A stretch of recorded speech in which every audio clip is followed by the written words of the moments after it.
जय श्री कृष्णा। राधे राधे। श्री हरिदास। आज हम वैशाख मास मातम्मी के 24वें अध्याय का श्रवण करेंगे। श्रुतिदेव जी बोले, हे राजन, इन सब पुण्यवर्धनी तिथियों में शुक्ल पक्ष की द्वादशी संपूर्ण पापों का नाश करने वाली है।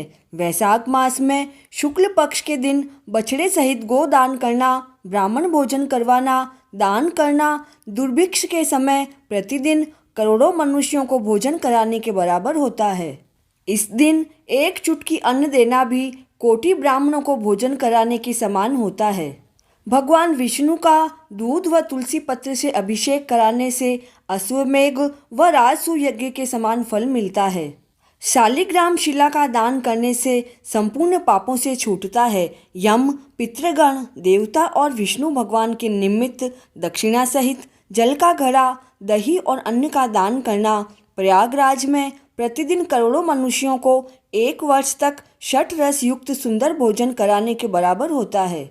शुक्ल पक्ष की त्रयोदशी के दिन पंचामृत से विष्णु भगवान को स्नान करा के पूजन करने वाला अपने कुल सहित विष्णु लोक को जाता है। संध्या के समय शरबत दान करे, रसीली ककड़ी, ईख व आम का दान करे तो अपने सारे पाप कर्म बंधनों से छूटकर मुक्ति को पाता है और उसकी संतान 100 पीढ़ी तक बराबर चलती रहती है। शुक्ल पक्ष की द्वादशी के दिन जो पुण्य किया जाता है वह अक्षय फल देने वाला होता है। द्वादशी तिथि इतनी प्रसिद्ध क्यों हुई, इसके संदर्भ में एक कथा है।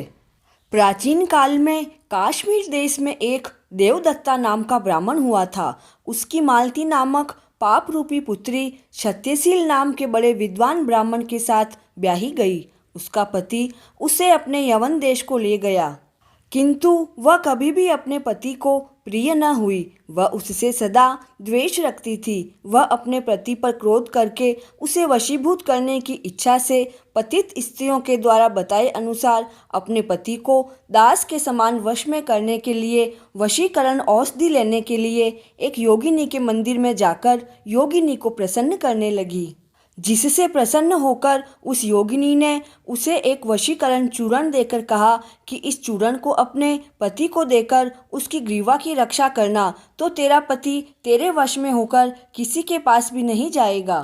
तब उस स्त्री ने संध्या के समय घर पर आकर वह चूर्ण दूध में मिलाकर अपने पति को दे दिया। राजन, उस चूर्ण के पीने से उसे क्षय रोग हो गया, जिससे वह दिनों दिन क्षीण होने लगा।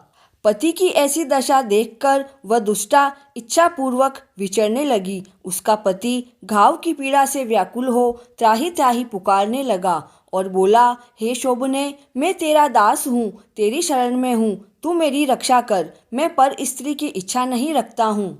हे राजन, पति की ऐसी बातें सुनकर वह घबरा गई और वापस जाकर योगिनी के पास गई और उसे सारा वृत्तांत कहा।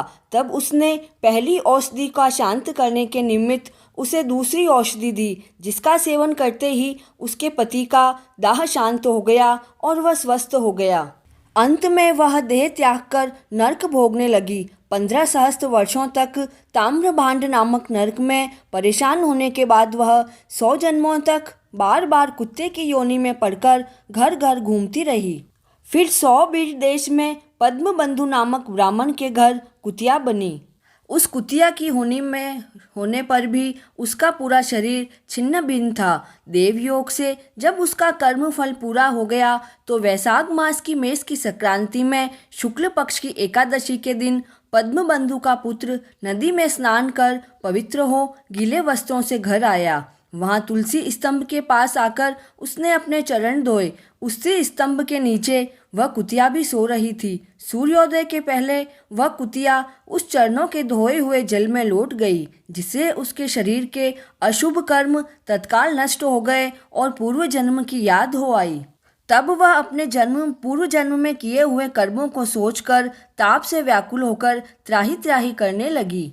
तब उसने ब्राह्मण पुत्र से कहा, वैशाख शुक्ल पक्ष की पुण्यों को बढ़ाने वाली द्वादशी के दिन अपने किए हुए सुकृत्य से मुझे देकर मेरा उद्धार करो। मैं दीन और व्याकुल हूँ, तुम मेरी रक्षा करो। ऐसे वचन सुनकर वह ब्राह्मण पुत्र कुतिया से बोला, हे कुतिया, अपने किए हुए कर्मों के सुख दुख रूपी फलों को सभी प्राणी भोगते हैं।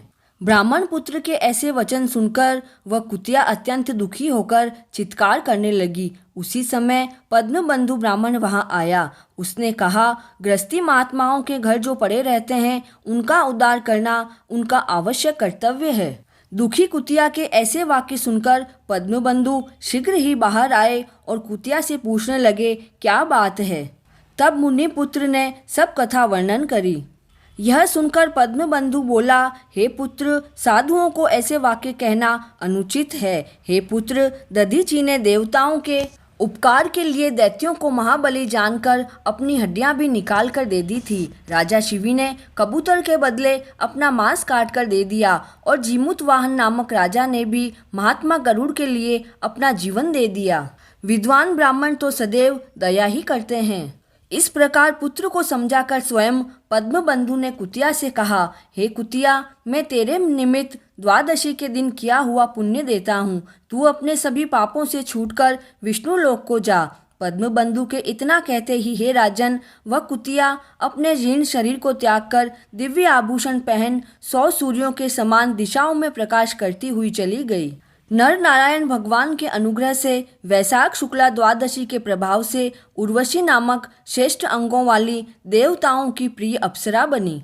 पद्मबंधु ने मधुसूदन भगवान की प्यारी तथा पुण्य बढ़ाने वाली इस तिथि को संसार में प्रसिद्ध किया। वैशाख मास मातम्य का 24वां अध्याय पूर्ण हुआ। जय श्री कृष्ण।